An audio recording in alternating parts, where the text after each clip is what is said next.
Bienvenidos mis amigos, mis amigas y feliz tarde que nos va a llevar al bendito Shabbat. Un Shabbat fresco, con un sol un poquito engañoso porque todavía hace fresco, aunque ya ha venido el buen tiempo, la buena temperatura y uno se regocija interiormente mucho y también es que hasta el estado de ánimo cambia, uno está más alegre cuando llega el buen tiempo, ¿verdad? Pero esta mañanita me he tenido que poner una camisa encima de esta blusa porque resulta que es engañoso, todavía hace fresco, ¿verdad? Pero el tiempo ha mejorado mucho en su temperatura, hace una temperatura mucho más agradable y cálida. Vamos a estar en el día de hoy disfrutando de la palabra de poder con Éxodo 21, el ojo por ojo. Se va a llamar este tema porque aquí es en este capítulo donde se toca. Va a ser enriquecedor y vamos a disfrutar mucho. Comenzar diciendo y dando gracias a todos los que ponen me gusta y a todos los que van a poner me gusta en este video porque ayuda a que estos últimos videos se están viendo más. Entonces agradecemos y les proponemos, como va a empezar diciendo la palabra de poder en el día de hoy, que pongan me gusta siempre y cuando les guste. Si no les gusta el mensaje, no vayan a poner me gusta, ¿verdad? Entonces, el ojo por ojo, Éxodo 21 en el día de hoy. Como saben, siempre hacemos un repaso antes de los mensajes de Shabbat de todo lo que se nos ha llamado la atención en esta semana y he reflexionado profundamente en algo, ¿no? Y es que el arrogante prefiere una paliza a ser criticado. Esto le pasa al arrogante. ¿Preferiría el arrogante que le dieran un palizón a ser criticado en algo? Es un mal del arrogante, del soberbio. Entonces, cuando en estas semanas anteriores han estado celebrando Purim y nosotros, sin ni siquiera mencionar ministerios, pero hemos dicho que eso pues es profundamente purulento delante de Elohim, pues se ofenden porque no solamente se lo decimos nosotros, es que no quieren escuchar, porque son gente que no quiere aprender y está sentada sobre sus propias heces. Y por eso celebran cosas como Purim. O se tapan los ojos en el encendido de velas, ¿verdad? Claro, uno les advierte, uno les aconseja, pero no solamente yo, no solamente un servidor, sino es que toda la gente sencilla y toda la gente de bien les advierte. Pero como están sentados sobre sus propias heces, pues resulta que preferirían, antes de ser criticados, un palizón. Y entonces saltan con una frase bravucona que es que la restauración llegó para quedarse. Oiga, celebrar Purín es restaurar, según ellos. Y taparse los ojos en el encendido de velas también es restaurar. Y claro, frases bravuconas y encima te lo toman a mal, porque a mí me gustaría que ya que supuestamente ministran Biblia, aprendieran algo. Pero es muy lamentable que teniendo Biblia y supuestamente predicando Torah no te enteres de nada. Y encima respondas con soberbia a lo que la gente humildemente te aconseja, ¿verdad? Para que tengas guía en la vida. Pero prefieren estar sentados sobre sus propias heces. Y esta gente es profundamente amarga y amargada, y además amarga a los demás, porque se la pasan luego dando un mensaje que no corresponde. Les voy a decir por qué. Porque se le pasan diciendo que no juzgues, que no les juzgues a ellos, que no les critiques, que no hables sin saber de que Purim no se debería celebrar, pero luego ellos sí critican y sí juzgan, por ejemplo, lo de la casa abrahámica, que se ha construido en un país árabe y que quiere aunar a las tres religiones monoteístas del mundo. Bueno, entonces, claro, si tú juzgas, porque es inherente al ser humano juzgar, entonces no puedes pedir que nadie te critique y preferir una paliza a que nadie te critique. Entonces, la casa abrahámica apesta tanto como las raíces hebreas. Eso empezando por ahí. Y claro, gente profundamente amargada, porque, claro, no quieren ser criticados, pero ellos sí hacen crítica de otras cosas, de otras cosas, ¿verdad? De otras cosas que supuestamente ya claman al cielo, como lo es la casa abrámica, que es otro disparate y que no tiene sentido ni hablar de ello, porque no va a llegar a nada. Aparte, otra cosa que les digo, si están hablando tanto de la casa abrámica y de que esto corresponde a la Agenda 2030 y tal, y están tan imbuidos por esto de la casa abrámica, de que va a unar las religiones y los credos y todo eso, eh, a ver si es que piensan que va a ser el tercer templo reconstruido, el tercer templo de Jerusalén, pero como no está en Jerusalén, ya no saben ni qué predicar, porque la casa abrámica es mala. Bueno, ¿mala por qué? Mala porque sincretiza. Bueno, pero si vosotros sois los primeros que estáis haciendo sincretismo, es lo que pasa. Bueno, entonces ahí lo dejamos. Y también hemos meditado que yo tengo una persona muy allegada que su palabra más usada es excomulgado. Cuando le preguntas por alguien y no le interesa a ese alguien, o lo considera alguien de baja calaña, mala calaña, pues él lo menciona como excomulgado. Ahora, ¿por qué? ¿Por qué se utiliza, en este caso, por qué utiliza la palabra excomulgado? Porque quedó traumado al ser precisamente él excomulgado de su comunidad cuando hizo algo inconveniente para la comunidad. Y entonces por eso, porque quedó traumado, pues le tiene pánico a ser un excomulgado. Pero ojo, que esa palabra excomulgado es sinónima de la palabra apartado, que de verdad es la palabra santo, diferente. Tienes que ser apartado, ¿verdad? Pero él utiliza mucho el excomulgado porque como él fue excomulgado de la comunidad cuando hizo algo que la comunidad no aceptaba, pues por eso quedó traumado y recurre a esa palabra excomulgado. Bueno, entonces también hemos meditado en lo que es la mentalidad de rata. Y me ponía esa palabra, Elohim, en mi mente y me decía, sí, porque tienen mentalidad de rata. Y digo, bueno, pero mentalidad de rata, ¿por qué? Tengo que explicarlo, porque yo entiendo lo que me quieres decir, Elohim, pero esto tengo que explicarlo. Y me dice, lo vas a explicar de esta manera. La rata se salva fuera del barco. Cuando ya ve que el barco se hunde, la rata sale, nada y llega al muelle y se salva, ¿verdad? Entonces, la rata tiene mentalidad de rata de salvarse fuera del barco. Y la gente que entiende el alma separada del cuerpo, de que uno muere y se va volando el alma y luego regresa, no sé a qué ya, pues salvar su alma fuera del cuerpo es lo mismo que hace la rata abandonando el barco. O sea, si tuviéramos que abandonar el cuerpo para salvar el alma, tendríamos mentalidad de rata. ¿Por qué? Porque la rata hace lo mismo, abandona el barco, ¿verdad? Y se salva fuera del barco. Y la gente lo que quiere es salvar su alma fuera del cuerpo.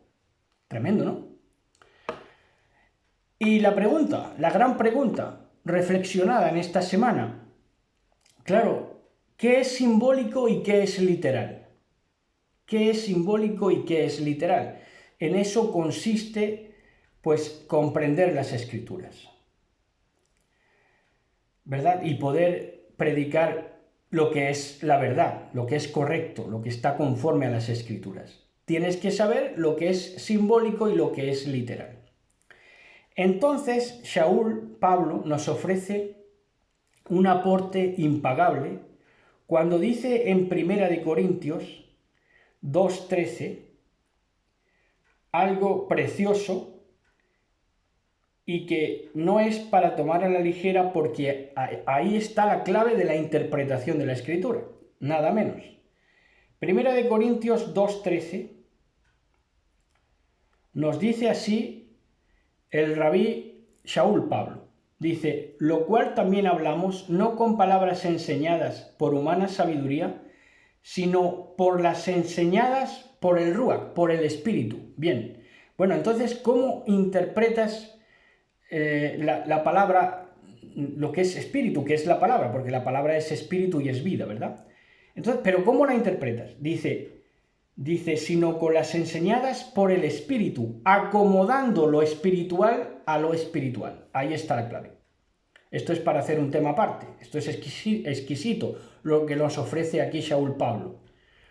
Porque no nos dice, tienes que interpretar lo material con lo espiritual. Ni nos dice, tienes que interpretar lo espiritual con lo material. Ni nos dice, tienes que interpretar lo material con lo literal, tampoco. Nos dice que hemos de acomodar lo espiritual a lo espiritual. Entonces, cuando uno lee la Torá, le parece, en primera instancia, que son cosas literales, materiales, objetos, ¿verdad? Objetos de culto, como la menorá, como el lavacro, como las estacas o el propiciatorio, o las argollas, ¿verdad? Pero resulta que luego te das cuenta de que no son cosas materiales meramente, sino que son cosas espirituales, son cosas que te hablan, son cosas espirituales, porque la palabra es espíritu, es ruach, y lo que nos parece literal, material en la Torá, resulta que es espiritual. Entonces, cuando aprendes a verlo espiritualmente, te das cuenta, te hace clic, y entonces te das cuenta de que eso que creías que era material, dícese una argolla, dícese el lavacro, dícese la vestimenta del levita, te das cuenta de que no es tan material, es espiritual. Acomodas lo espiritual a lo espiritual. Aquí está la clave para que ustedes y para que todos crezcamos en la interpretación de la Escritura, a fin de que nos enriquezcamos. Bueno, y entonces otra reflexión profunda es que hemos estado estudiando en esta semana, que reformadores como Locke, como Tyndale o como Baruch Spinoza, que fue judío pero también ayudó a la reforma de alguna manera, estos venían a decir, aparte de que advirtieron en sus obras, en la esencia de sus obras, que si el cristianismo no abrazaba la razón, lo iba a hacer la falsamente llamada ciencia. Y como el cristianismo se fue por derroteros en los que decían que la razón era del diablo y tomaron la interpretación del Espíritu Santo, supuestamente que la primera palabra que se les ocurría ya era Espíritu Santo, ¿verdad? Pues resulta que como desecharon a la razón desde el cristianismo, quien tomó la razón luego fueron los ilustrados y el despotismo y el absolutismo, ¿verdad? De esto advirtieron autores como Locke, Tyndale, Baruch Spinoza o Wycliffe, que también era un fenómeno inglés, judío mesiánico, o más bien mesiánico judío, ese sí. Bueno, entonces venían a decir también que lo moral no debía tener como fin la salvación. Querían que la gente no desarrollara, ¿qué cosa? Una mentalidad de rata, que hemos estado hablando hace unos minutos.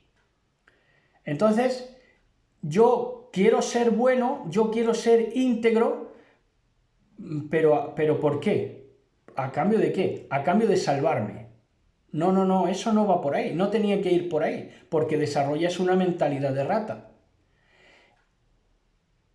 Cuando dicen ellos lo moral no debía tener como fin la salvación, no quieren decir la moral como se entiende hoy, que la moral como se entiende hoy es tradición meramente. Ellos entendían lo moral como integridad. Es decir, la integridad no debía tener como fin la salvación, sino el qué, sino la conducta.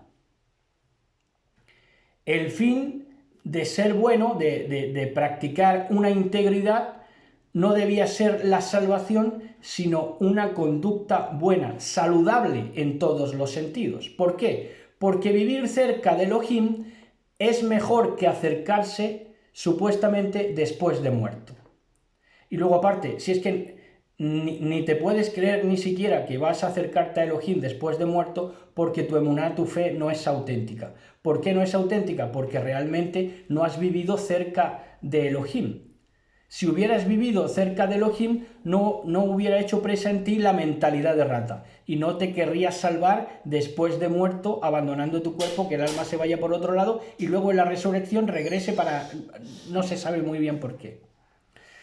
Bueno, entonces vamos a estar con el tema de hoy ya, vamos a entrar, el ojo por ojo, Éxodo 21. Vamos a ver primero los versos del 1 al 3, leyendo en mucha reverencia en el nombre de nuestro patrón Yahshua HaMashiach. Dice, estas son las leyes que se les proponen si compran un siervo hebreo.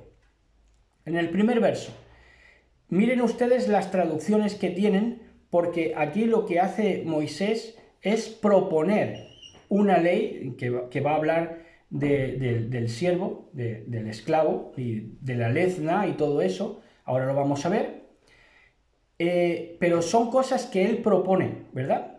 Son cosas que él propone. Entonces, esto es como lo que decía luego Shaul Pablo, ¿verdad? Shaul Pablo también da una Torá ministrada, que es la misma que Moisés, ¿verdad? Pero digamos que acorde a los tiempos. Y entonces Shaul Pablo decía que esa Torá que se debían... Que aconsejaba, ¿verdad? Con muchos consejos. Daba una Torá con muchos consejos, Shaul Pablo.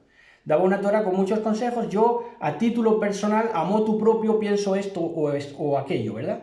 Bueno, pues Moisés lo mismo está haciendo aquí. Está proponiendo una ley, proponiendo al pueblo una ley. A ver si cuadra y a ver si los sabios refrendan lo que él les quiere aportar.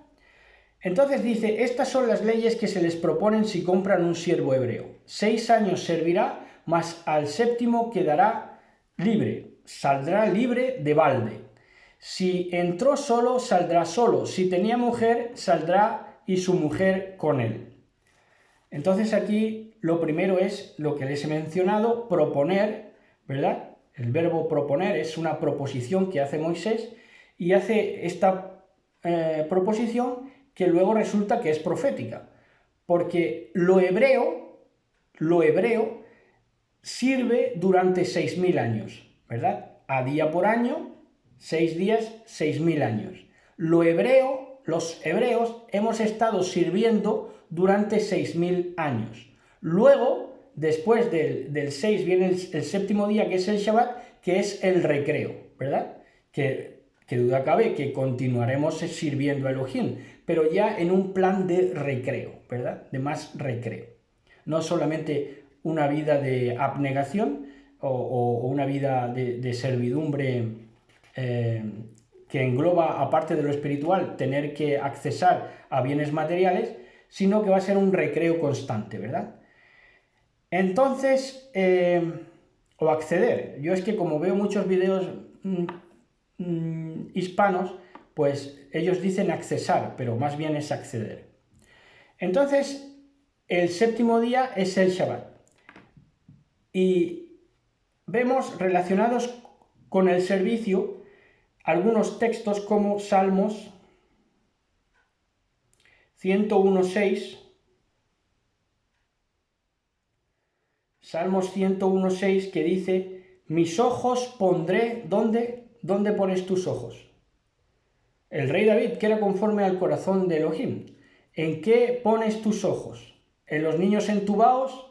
¿En los terremotos? ¿En las catástrofes? ¿En las riadas que se llevan por delante casas construidas en el fango? Mis ojos pondré en los fieles de la tierra para que estén conmigo. El que ande en el camino de la perfección, éste me servirá. Habla un rey, habla David, ¿verdad? En Gálatas 1.13 también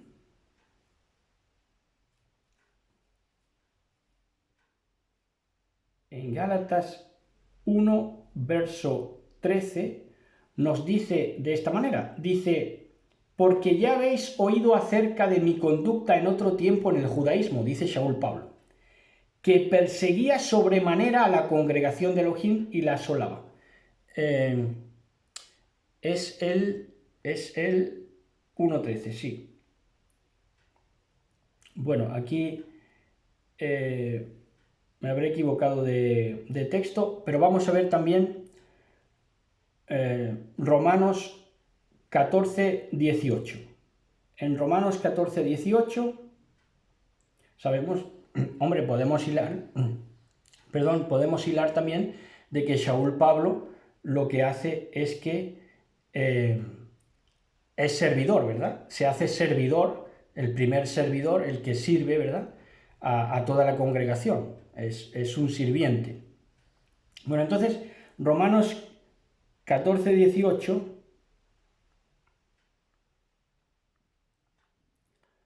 Romanos 14, verso 18, dice, porque el que en esto sirve a Mashiach agrada a Elohim y es aprobado por los hombres. Es decir, cuando verdaderamente sirves a Mashiach, tú vas a ser aprobado por los hombres. ¿Pero qué me estás contando? ¿Por hombres ateos? Sí, por hombres ateos. ¿Por hombres que no están en otra cosa que en engordar su economía? Sí, hasta esos. Hasta esos les vas a parecer un varón aprobado. Y en Santiago 1.25,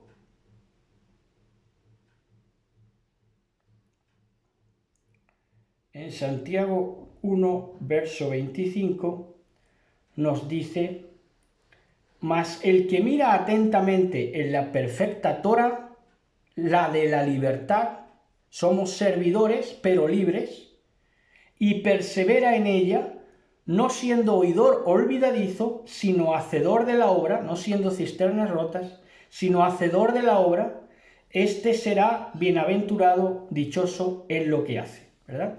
La Torá de la libertad. Entonces es un servicio, pero también eres libre en ese servicio. Entonces, cuando la Torá dice, mas el que mira atentamente, mirar atentamente es comprenderla.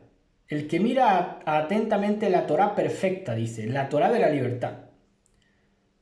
Claro, por eso mucha gente lee la Torá y le resulta una esclavitud.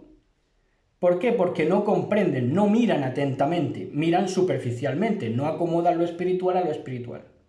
Entonces, la Torá cuando es comprendida, luego puede ser vivida. Pero si no se comprende, si no se mira atentamente, no se puede entender. Entonces, aquí tenemos nuestra labor en esta vida es comprender la Torá, mirar atentamente.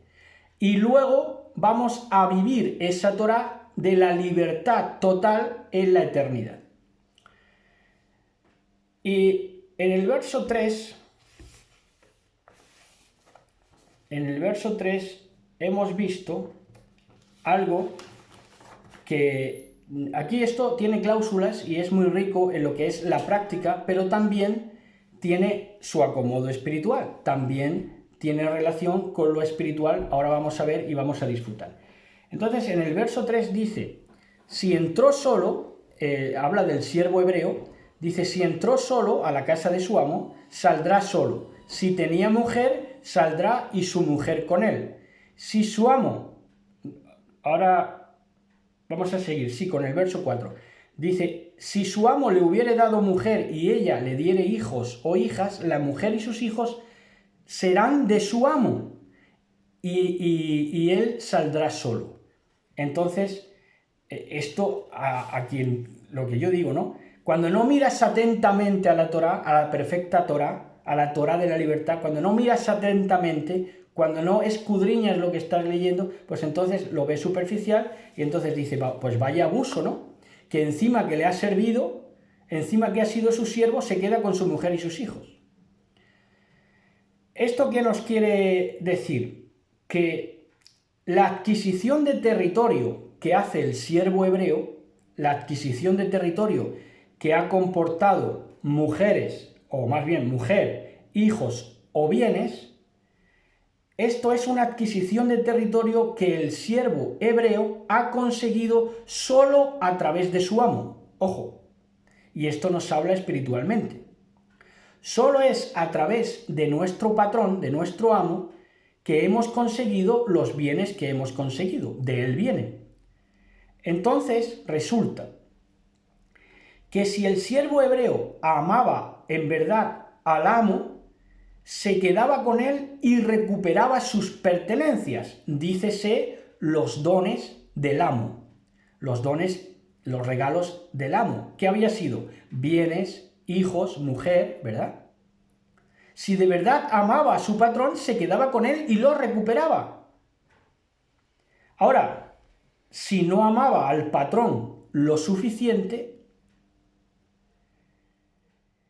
pues aprestamente buscaba otras mujeres, otros hijos y otro amo. Es lo que pasa. ¿Me están entendiendo lo que les estoy diciendo? Por favor, yo ruego que me sigan, porque si me siguen van a disfrutar mucho. Miren, si amaba al patrón lo suficiente, recuperaba sus pertenencias. Que las pertenencias no eran del siervo hebreo, sino las pertenencias que le había concedido su amo. Bueno, si se quedaba con él y de verdad lo amaba, recuperaba sus pertenencias, pero si no lo amaba en verdad, esto hay muchos siervos que no son hebreos, dicen que sí, pero no, porque como no aman al patrón lo suficiente, aprestamente buscan otras cosas, otras mujeres, otros hijos y otro amo. Ahora, vamos al verso 5. Dice, y si el siervo dijere, yo amo a mi señor, a mi mujer y a mis hijos, no saldré libre, entonces se producirá lo del quicio, lo del umbral. Dice, entonces su amo lo llevará ante los jueces y le hará estar junto a la puerta o al poste, y su amo le horadará la oreja con lezna y será su siervo para siempre. Esto en la práctica lo hice yo, por cierto, con una farmacéutica. Fuimos a la farmacéutica y le dije que me lo hiciera tal cual así, el agujerito, debajo de un quicio. Y le dije, mira, voy a tardar más en explicártelo que lo que es hacérmelo. Y entonces avanzamos unos pasos hacia una puertecita y allí debajo del quicio me lo hizo, ¿verdad? Bueno, eso en la práctica y como símbolo, ¿verdad? De que quiero servir a mi amo aún después de haberle servido, porque me quiero quedar con él puesto que le amo. Entonces,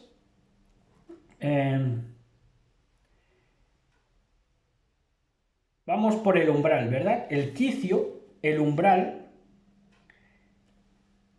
hacía que te quedaras con tu amo ya voluntariamente, porque le amabas y querías servirle. Y entonces nos encontramos con Salmos 27:4.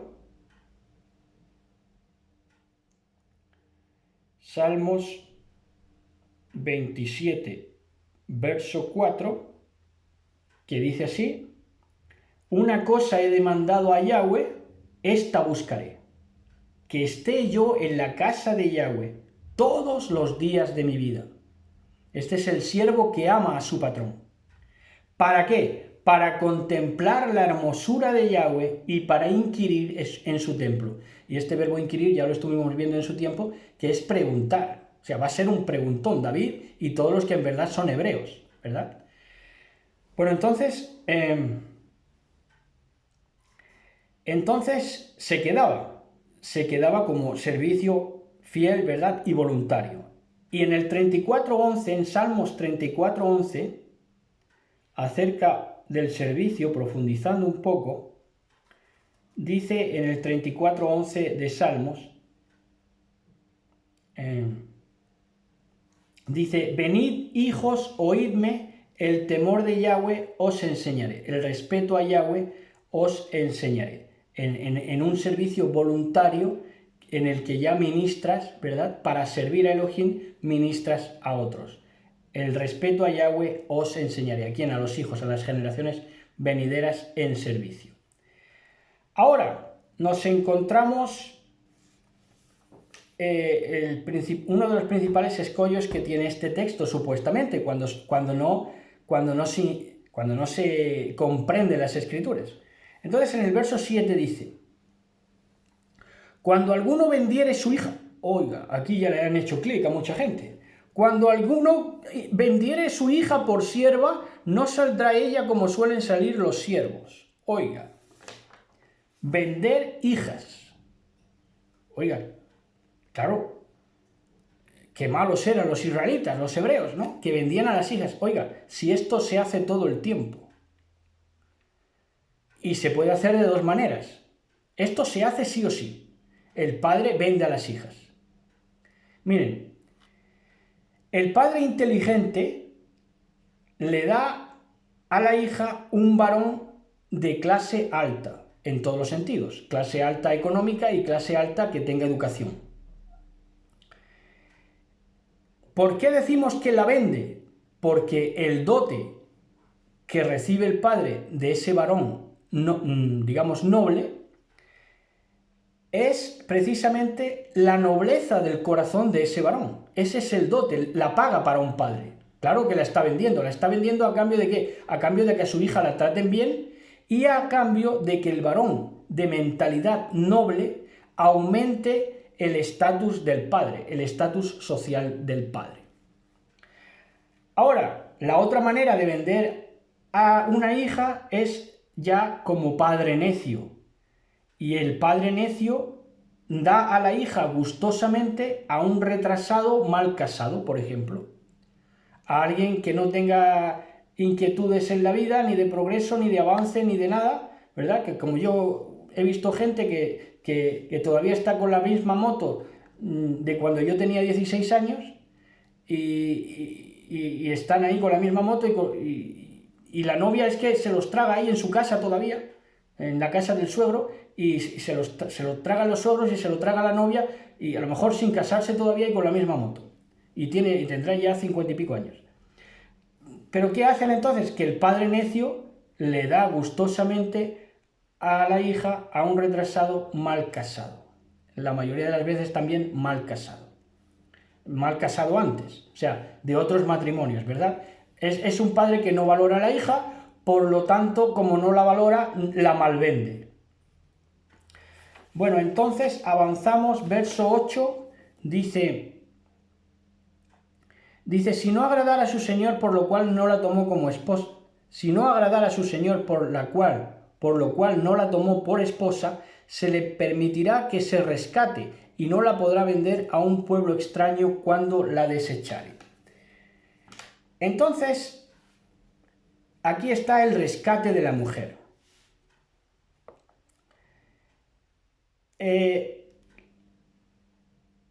El rescate de la mujer, a la verdad de las cosas, lo pagaba el padre, podía redimirla. Si había sido desechada por su marido anterior, de la hija, ¿verdad? El padre podía rescatarla. No se podía vender a extraño una vez desechada. Cuando la hija quiere regresar con el padre y el padre la redime porque encuentra el marido que ha sido desagradable, pues entonces no se podía vender a extraños. Si el padre la recibe y la rescata, la redime, que es la palabra, la rescata, el padre no podía volver a venderla a un extraño una vez que hubiera sido desechada. ¿Por qué? Para no dar lugar al proxenetismo. ¿Verdad? Claro, así se aseguraba, no vendiéndola al extraño, que la hija fuera prostituida. Hoy en día no hacen eso, no utilizan esas enseñanzas, esas instrucciones. Dice, si es su nuera del varón hebreo, si es su nuera, se asegurará, según se deduce del texto, vamos, es que lo dice, que no le falte vestido, alimento ni relaciones sexuales. Esto lo dice a la altura del verso 9, dice, mas si la hubiera desposado con su hijo, hará con ella según la costumbre de las hijas. Si tomare para él otra mujer, no disminuirá. Si tomare para él otra mujer, el hijo no disminuirá su alimento, ni su vestido, ni el deber conyugal. Lo que nos dice aquí es lo siguiente. El suegro, si era el hijo quien la desechaba, se tenía que asegurar que no le faltara a la nuera vestido, alimento ni relaciones sexuales. Entonces, resulta que hay una analogía complicada, no voy a decir otra cosa, pero sí es real que Elohim es nuestro suegro. ¿Por qué? Porque si no cumple el marido con el que nos casamos como humanidad, si no cumple con esto que es Torah de vestido, alimento y relaciones sexuales, que vienen a simbolizar, ¿qué cosa? Si nuestro marido mundano no nos provee o no nos enseña obras justas, que es el vestido, ministración de la palabra en integridad, que es alimento, y portar la presencia divina íntimamente, que son las relaciones sexuales, entonces, si nos casamos y nuestro marido no nos puede ofrecer eso, si nuestro líder, nuestro pastor, nuestro cura, no sé, nuestro político o líder o lo que quieran llamarle, no es capaz de ofrecernos eso, obras justas, ministración de la palabra en integridad y portarnos la presencia divina en lo íntimo, pues entonces resulta que la mujer quedaba libre. La mujer, en este caso la nuera, quedaba libre, sin tener que pagar el rescate al incompetente de su hija, el rescate de su hija, sin tener que pagar el rescate de su hija al incompetente. No era necesario que le pagara ningún rescate al incompetente que no era capaz de ofrecer a su hija vestido, alimento ni relaciones sexuales. Entonces, ¿qué hacía? ¿Qué hacía el padre? La arrebataba de un marido no cumplidor. Claro, y eso es profético del arrebatamiento. Sabemos que el rapto pretribulación no existe, pero el arrebatamiento sí, porque nos encontraremos con Elohim. Bueno, pues esto es. En el verso 12 dice, el que hiriere a alguno haciéndole así morir, él morirá. Sobra decir que la pena de muerte, esto los desconocedores de las órdenes judiciales, pues se echarán las manos a la cabeza, sobre todo la gente jovencilla. Pero sabemos que la pena de muerte es lo más extendido a lo largo y ancho de todas las naciones sobre la tierra. Lo más extendido es la pena de muerte.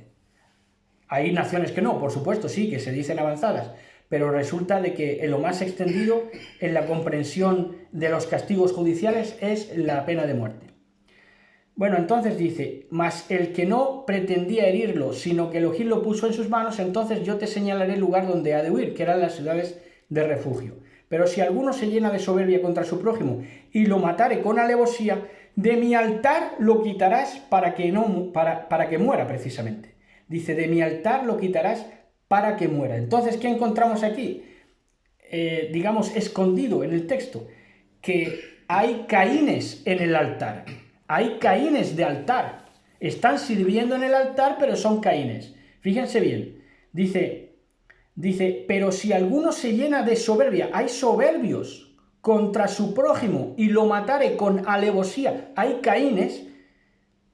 Pero si alguno se llena de soberbia contra su prójimo y lo matare con alevosía, de mi altar, estaban ministrando en el altar, lo quitarás para que muera. Tremendo, ¿no?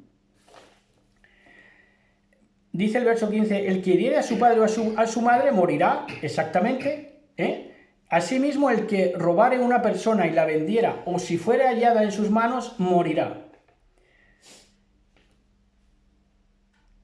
Y verso 16, igualmente, asimismo, el que robare una persona y la vendiere, o si fuera hallada en sus manos, morirá. Mire, aquí hay una clave. Repetimos. Asimismo, el que robare una persona y la vendiere o si fuere hallada en sus manos, morirá. Esto hubiera acabado con el comercio triangular y el esclavismo colonial si hubieran respetado la Torá, ¿verdad? Como no respetaron la Torá, se fueron a hacer esclavos en África, incluso en Asia y en América. Pero como apoyándose en qué? Apoyándose no en el Tanaj, no en el llamado Viejo Testamento, sino en el Nuevo Testamento, que todavía se habla de esclavos y libres. Aunque no es en la connotación que ellos creyeron, pero la licencia para el colonialismo esclavista fue el llamado Nuevo Testamento, no la Torá, porque la Torá dice de la siguiente manera, volvemos a leerlo: asimismo, el que robare una persona y la vendiere, o si fuera hallada en sus manos, morirá. Tremendo, ¿no? El pecado occidental esclavista, y no solamente occidental, sino que en Oriente también hasta Japón tuvo sus esclavos, ¿verdad? Entonces, nos encontramos aquí algo, señores ilustrados, y es que hubo abolicionistas en lo que ustedes llaman neolítico, y sin embargo, sus predecesores de ustedes, sus referentes, pues resulta que no eran abolicionistas. Pero encontramos que Moisés, ¿verdad? Y los hebreos de Moisés eran abolicionistas hace 4000 años. Tremendo, ¿no? Y sin embargo, el pseudocientífico, el literato, pues resulta que sí creía en la esclavitud y no era abolicionista. Tremendo, ¿no? Entonces, seguimos. Dice, igualmente el que maldijere a su padre o su madre morirá. Además, si algunos riñeren y uno hiriere a su prójimo con piedra o con puño y éste no muriere, pero cayera en cama, si se levantare y anduviere fuera sobre su báculo, entonces será absuelto el que lo hirió, solamente le satisfará por lo que estuvo sin trabajar y hará él que le curen. Y si alguno hiriere a su siervo o a su sierva con palo y muriere bajo su mano, será castigado. Mas si sobreviviere por un día o dos, no será castigado porque es de su propiedad. Y aquí encontramos otro aparente escollo, porque plantea un problema aparente, los versos 20 y 21, porque dice que le puedes herir, le puedes apalear a tu siervo, pero si resulta que tu siervo sobrevive un día o dos a la paliza, ya no pasa nada porque era de tu propiedad. Bien. Pero la solución a este aparente escollo, se encuentra versos más abajo en los versos 26 y 27, que dice: si alguno hiriere el ojo de su siervo o el ojo de su sierva y lo dañare, le darás libertad por razón de su ojo. Y si hiciese saltar un diente de su siervo, un diente de su sierva, por su diente le dejará libre. Es decir, cuando alguien era apaleado, ya prácticamente que compraba su libertad, ¿verdad? Porque, vamos, cuando había severos daños, moratones, cuando habla de ojo y diente no tiene por qué ser específicamente ojo y diente, sino moratones que se vea la paliza, ¿verdad? Entonces quedaba libre de ese amo déspota, en ese caso, ¿verdad? Entonces volvemos al 21, que era donde estábamos, ¿verdad?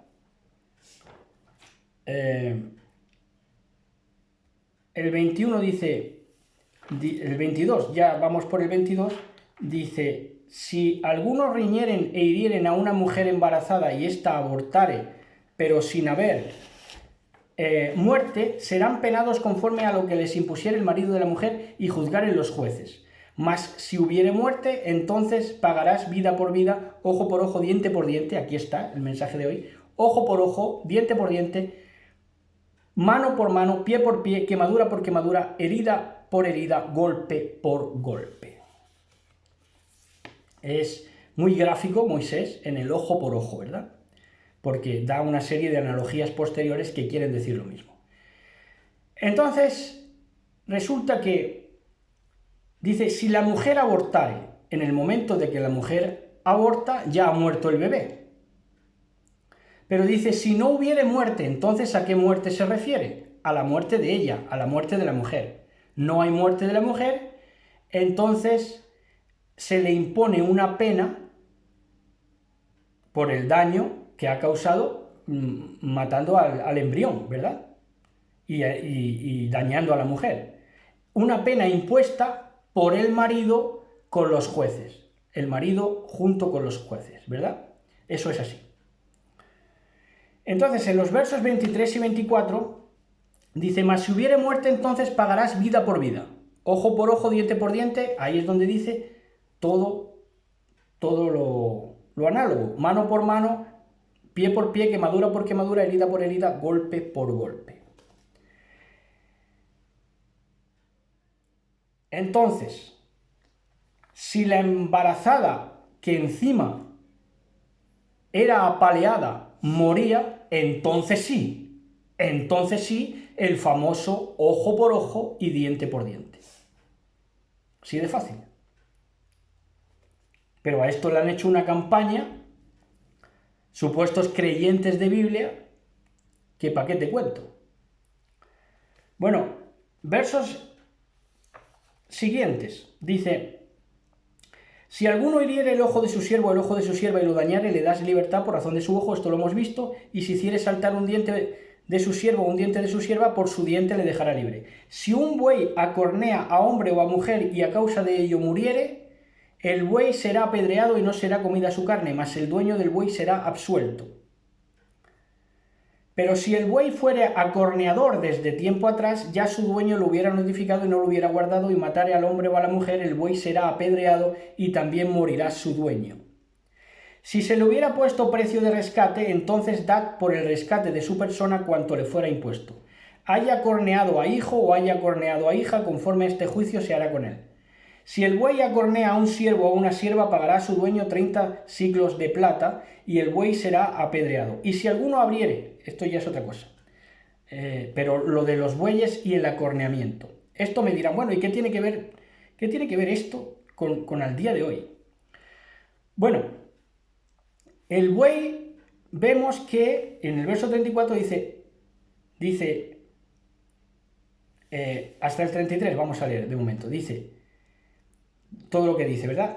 Hay sistemas de bueyes que acornean, y en esos sistemas de bueyes acorneadores existen dos formas de acorneadores, que son ejecutores e ideólogos.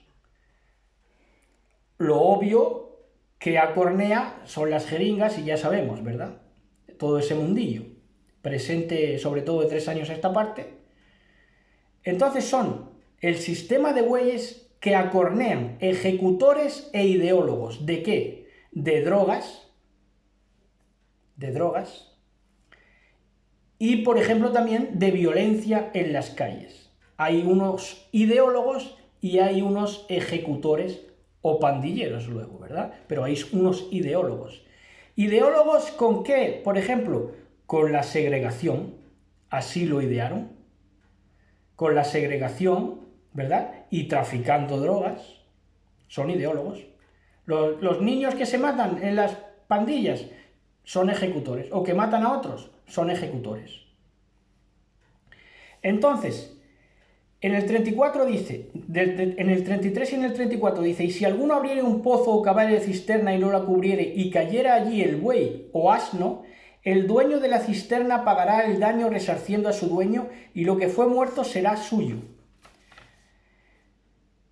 ¿Qué es el buey? Por lo tanto, en esta acepción, un buey simboliza riqueza, simbolizaba riqueza, sigue simbolizando riqueza. Un buey, de hecho, en el paleohebreo, buey es maestro, enseñanza, cabeza, ¿verdad? La cabeza del buey, en el grafismo paleohebreo. Bueno, entonces, buey, símbolo de riqueza, de opulencia.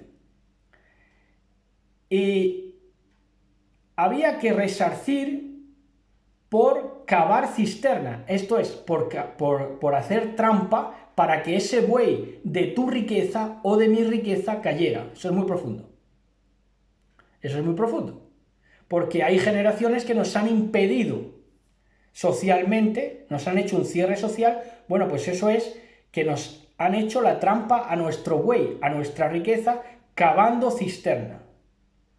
Una trampa.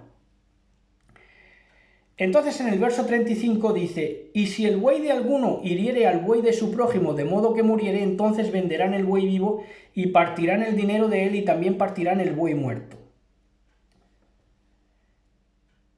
Y el 36 dice: mas si era notorio que el buey era acorneador desde tiempo atrás y su dueño no lo hubiere guardado, pagará buey por buey y el buey muerto será suyo.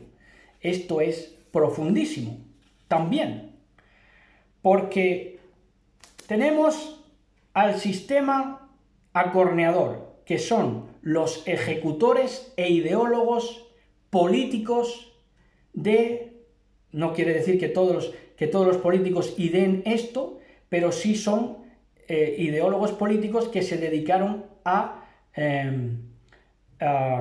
poner de relieve, de manifiesto y en las calles las drogas, la segregación y la violencia.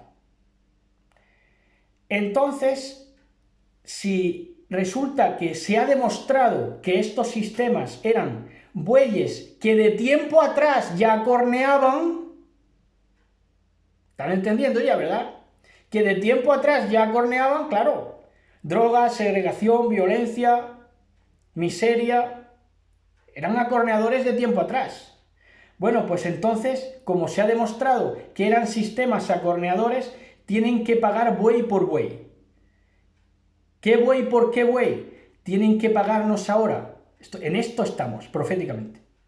Ahora resulta que esos bueyes acorneadores van a tener que pagarnos, buey por buey, nos van a tener que pagar riqueza y vida